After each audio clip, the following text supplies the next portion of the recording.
Back to our channel friends. मैं आप सबका अपने चैनल स्टॉक्स फॉर लाइफ पे बहुत स्वागत करता हूँ। टीएफएल फैमिली डीएफएल में जहाँ पे स्टॉक मार्केट में बहुत सारे स्टॉक्स अभी के टाइम अंडर परफॉर्म कर रहे हैं, खासकर स्मॉल कैप कैटेगरी से। तो उसी बीच में गाइस एक स्मॉल कैप का ऐसा स्टॉक है जो ऐसा फेज में है जो मोमेंटम कंटिन्यू रहा तो आने वाले कल में गाइस मिड कैप की जर्नी है बहुत जल्दी विटनेस करवा सकती है। बिकॉज यहाँ पे गाइस एक इन्वेस्टर मीट को लेके एक बहुत बड़ा आउटकम हमें देखने को मिला। कंपनी की बात की जाए हाल फिलहाल में गाइस 375 करोड़ के आसपास ह्यूज कैपेक्स का प्लान हमें देखने को मिल रहा है। मैंने गाइस बहुत बार ब्रेकआउट के पहले आप सबको बताया था कि आप इस स्टॉक में आराम से लॉन्ग टर्म की पारी खेल सकते हैं, बट इसी बीच में गाइस अभी के टाइम में मार्जिन ऑफ सेफ्टी नहीं है। तो ऑफकोर्स गाइस कोई भी स्टॉक जो मोमेंटम में होता है, लाइफ टाइम हाई हिट करता है, तो उसमें और भी मोमेंटम अच्छी न्यूज़ से क्रिएट हो जाती है। तो यहाँ पे गैस फोमो में आके कोई गलती मत करिएगा, बट मेरा ऐसा मानना है कि जल्दीबाजी में गैस बेचना भी एक बहुत बड़ी बिगेस्ट मिस्टेक हो सकती है। तो फटाफट डिस्कस करेंगे, बहुत ही इंटरेस्टिंग वीडियो होने वाली है। चैनल फर्स्ट टाइम होंगे सब्सक्राइब कर सकते हैं इस तरह क्वालिटी कंटेंट को सबसे पहले एक्सेस करने के लिए। Now without delaying any for time let's begin. अगर आप देखें देखते ही देखते 350 का स्टॉक अभी के टाइम में हमें 646 के आसपास देखने को मिल रहा है। बहुत ही क्विकली गाइस इस स्टॉक ने बहुत ही अच्छे पैसे बनाए। क्या पैसे आसानी से बन गए? बिल्कुल भी नहीं गाइस। 1.5 साल 18 महीना इसमें गाइस कोई भी बड़ी मूवमेंट हमें दिखाई नहीं पड़ी थी, और एक बार जैसे ही गैस ब्रेकआउट हमें देखने को मिला, बीच में गैस स्टॉक में हमें एक मेगा स्प्लिट की इवेंट देखने को मिली थी जहाँ पे गैस प्रमोटर ने अपने स्टेक को बढ़ाया था। और स्प्लिट से पहले भी गैस मैंने बहुत बार इसको इंकरेज किया था कि आप चाहें तो स्मॉल कैप कैटेगरी से इस कंपनी को फोकस कर सकते हैं। Because China plus one policy से इस कंपनी को बहुत बेनिफिट मिल सकता है। बिकॉज बहुत ऐसे इंडियन मैन्युफैक्चरिंग कंपनी है जो चाइनीज़ कंपनी से बिल्कुल भी काम करना पसंद नहीं कर रही है। यस, हुआ भी वैसे ही। तो अगर आप देखें 6 महीने का प्रोफाइल है, ऐसी कोई 6 साल का प्रोफाइल नहीं है। 6 महीना में जिन्होंने पेशेंस दिखाया उनके बहुत ही मेगा पैसे बनते हुए देखने को मिल रहे हैं। 6 महीना में गैस स्टॉक में हमें एक मेगा ब्रेकआउट देखने को मिल रहा है। मुझे लगता है कि आने वाले समय में गैस इसमें और भी तेज़ी होते हुए देखने को मिल सकती है। तो यहाँ पे कैसे एक फेक ब्रेकआउट था जहाँ पे कैसे बॉलिंजर बैंड का जो एक्सपेंशन है, मैंने टेक्निकल चार्ट पैटर्न ने बहुत बार सिखाने की कोशिश की है कि जब मल्टीपल टाइम फ्रेम ब्रेकआउट होते हैं, चाहे वो डे 1 की बात की जाए, वीकली की बात की जाए, मंथली की बात की जाए, उसमें गैस एक एक्सपेंशन होना बहुत ज़रूरी है। और गैस जिन्होंने सही टाइम पे एंट्री किया उनके पैसे बहुत तेज़ी से बन चुके हैं। बात 5 ईयर्स की, तो ध्यान रखिए दोस्तों, स्मॉल कैप अगर आपको बहुत पैसा बना के देता है तो बहुत आपको निराश भी करता है। एक एक समय ऐसा आएगा कि बहुत ही लंबे अरसे तक कॉन्सोलेशन करेगा। उनकी जो पीरियड होती है बहुत पेनफुल होती है। मुझे याद है कैसे कि इस समय मार्केट में बहुत ही मेकाबुल फेस था जहाँ पे कैसे स्टॉक ने 1.5 साल, जी अगस्त 18 महीना का लगभग कोई परफॉर्मेंस नहीं दिया था। अब जिनके पास उतनी होल्डिंग कैपेसिटी नहीं होती है वो बेच देते हैं, बट जिनके पास होल्डिंग कैपेसिटी लंबी होती है तब कोर्स कैसे 2-2 साल का जो रिटर्न होते हैं वो बहुत ही चंद दिनों में बनते हुए देखने को मिलते हैं। और बहुत निवेशक हैं जो इस रैली को देख के निवेश करेंगे, बट जिनके बिजनेस मॉडल में दम होता है, जो निवेशक पहले से उसको आइडेंटिफाई करते हैं, उसके पैसे बहुत बनते हैं। रही बात गैस 5 ईयर्स के प्रोफाइल की, अभी तक इसने 1 लाख को 9.5 लाख गैस पिछले 5 साल में बना दिया है। बात लॉन्ग टर्म चार्ट पैटर्न की हम तब समझ सकते हैं कि बहुत ही परिचित नाम है गैस। मैंने इसको लेके बहुत बार कवरेज दी थी, मुझे याद है। और ऐसा नहीं है कि स्मॉल कैप के सारे स्टॉक्स परफॉर्म कर रहे हैं, बहुत सारे 90% स्टॉक्स परफॉर्म कर ही नहीं रहे हैं। उसमें आप कुछ नहीं कर सकते बिकॉज इंडेक्स गैस अभी भी ऑल टाइम हाई से 2,500 पॉइंट डाउन दिखाई पड़ रहे हैं। बट उसी इंडेक्स के कुछ स्टॉक्स में हमें मेगा रैली विटनेस होते हुए देखने को मिल रही है। तो बहुत लोग जो समझ मुझसे जुड़े हुए हैं वो आराम समझ जाएंगे। मैं इधर पे गैस एक FMCG contract manufacturing company Hindustan food के बारे में डिस्कस कर रहा हूँ। मैंने आपको बहुत बार इसका बिजनेस मॉडल समझाने की कोशिश की है कि कॉन्ट्रैक्ट मैन्युफैक्चरिंग कंपनी है जो home care, personal care, food, FMCG, shoes, बहुत सारे इंडस्ट्री में काम करती है। मेगा से मेगा क्लाइंट गैस इनके लिस्ट में हमें देखने को मिलते हैं। तो इसके पहले भी गैस मैंने आपको साफ साफ बताया था। बहुत लोगों का एक डाउट था कि सर डेट इस कंपनी में बहुत है, ऑल्दो कंपनी तो बहुत एक्सपोनेंशियली ग्रो कर रही है, बट डेट का इशू है। बट मैंने आपको साफ बताया था कि स्मॉल कैप से अगर आप सोचेंगे कि आपको रिलायंस का बैलेंस शीट मिले, TCS का बैलेंस शीट मिले, सही नहीं है। आपको रिस्क देना पड़ेगा। रिस्क के लिए अगर आप ओके हैं तो रिवॉर्ड मिलेगा, बट रिस्क कहाँ पे दोस्तों? ऐसा नहीं कि लाइक कोई फाका जगह जगह में गए हमें तीर मारना है। हमें ऐसा देखना है कि हम लोग तीर चला भी रहे हैं उस कंपनी में दम है या फिर नहीं है। बिकॉज जो मीडियोकर कंपनी होती है, छोटी कंपनी होती है, उनको एक्सपेंशन के लिए अच्छी खासी पूंजी की आवश्यकता होती है, बट सही टाइम पे पूंजी को अगर लौटाते हैं, बैंक से अगर उनके लेन देन सही होते हैं, तो वो सब कंपनी का धीरे धीरे एक बहुत बड़ी कंपनी बन जाती है।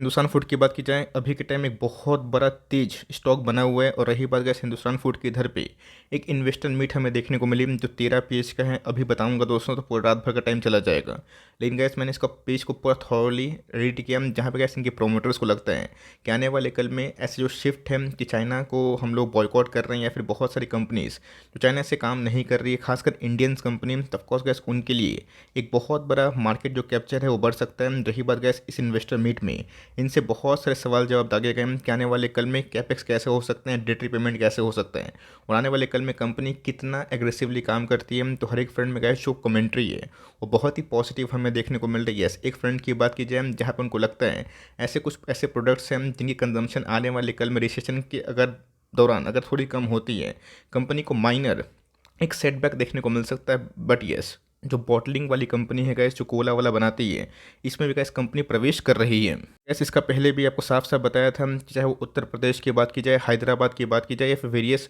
अक्रॉस द वर्ल्ड इंडिया की बात की जाए, ऐसे बहुत सारे स्टेट हैं जिनका पेनिट्रेशन गैस अभी ह्यूज होना बाकी है। जिसमें गैस चाहे वो आइसक्रीम फैक्ट्री की बात की जाए या फिर बाथ सोप्स डिटर्जेंट बार्स की बात की जाए, इन सब को लेके ह्यूज कैपेक्स कर रहे हैं। तो कोई भी कंपनी कैसे इतना ह्यूज कैपेक्स करती है तो मार्केट से पैसा लेती है, उनकी बैलेंस शीट में उतना कैश नहीं होता है, तो मार्केट उन पर फेथ अगर करता है, सही टाइम पे अगर लोन रिपेमेंट करते हैं, तो ये सब कंपनी का इस लॉन्ग टर्म में एक बहुत बड़ा वेल्थ क्रिएटर इंडस्ट्री बन सकती है। ये बात साइज की तकसीम में गैस मुझे याद है इस कंपनी को हमने कब से देखा था, जब ये 1,500-2,000 करोड़ के आसपास की मार्केट कैप है। आज की साइज़ की बात की जाए ऑलमोस्ट गैस 1 बिलियन को टच करने वाले, मुझे लगता है कि बहुत ही जल्दी गैस 2-3 सालों में भी ये कंपनी के अंदर ये कैपेसिटी है कि 12 से लेकर 15,000 करोड़ के आसपास की मार्केट कैप को टच कर दें। तब तो कैसे कंपनी छोटी नहीं रहेगी बल्कि मिड कैप कैटेगरी हो जाएगी। लेकिन ये ध्यान रखिएगा, सिर्फ तेज हो गए स्टॉक और मैं निवेश कर दूँ सही बात नहीं है। करंट प्राइस की बात की जाए 646 के आसपास हमें दिखाई पड़ रहा है, स्टॉक ने गैस लाइफ टाइम हाई को हिट किया। रही बात प्राइस टू अर्निंग की, काफ़ी महंगा है, बट महंगा इसलिए है बिकॉज कंपनी ने जो ग्रोथ विटनेस किया है वो काफ़ी अद्भुत है। रही बात आरओसी की, आरओई की 16% के आसपास है, जो मेरे हिसाब से गैस ठीक ठाक दिखाई पड़ता है।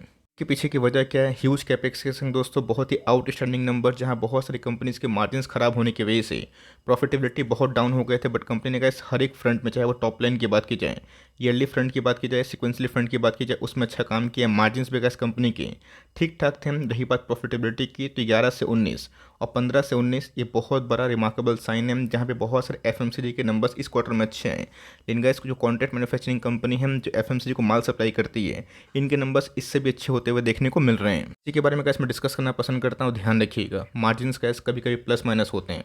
बहुत सारी कंपनीज के मार्जिन्स खराब हुए हैं बिकॉज ऑफ ह्यूज इन्वेंटरीज, लेकिन जो कंपनी टॉप लाइन अच्छा पेश करती है, खासकर स्मॉल कैप में, उनके प्रॉफिट्स शॉर्ट टर्म में अगर नहीं भी होते हैं बट कंपनी एक्सपेंड करती है। आप देख सकते हैं कि आपके सामने सबूत है कि कैसे कंपनी बहुत तेज़ी से वेल्थ क्रिएट करी। अब जिनका रैली छोटा वो तो गैस गाना गाएंगे कि मैंने कंपनी में निवेश नहीं किया, ये प्रॉब्लम था, वो प्रॉब्लम था।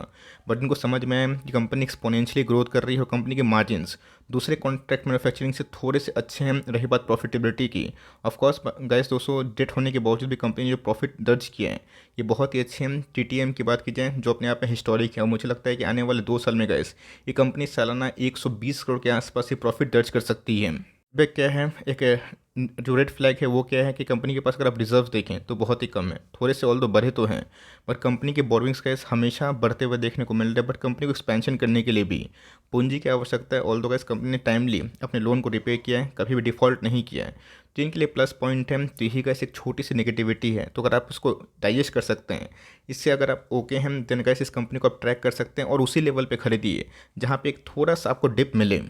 मोटर होल्डिंग की बात की जाए अभी भी गैस बहुत ही मैसिव है, 65% के आसपास। रही बात एफआईएस और डीएस की होल्डिंग, दोनों बराबर बढ़ते हुए देखने को मिल रही है। पब्लिक की होल्डिंग की बात की जाए ये भी गैस पहले से 22% के आसपास है। तो पूछेंगे सर प्रॉफिट बुक कर लें, आपके पर्सनल मर्जी की बात है। हम लोग तो गैस बहुत ही लंबे से होल्ड किए हैं और पैसे अच्छे खासे बनते हुए देखने को मिल रहे हैं। ये हो गए वीबीएल हो गए, जो भी के टाइम पोर्टफोलियो को बहुत ही मजबूती से संभाल रहे हैं।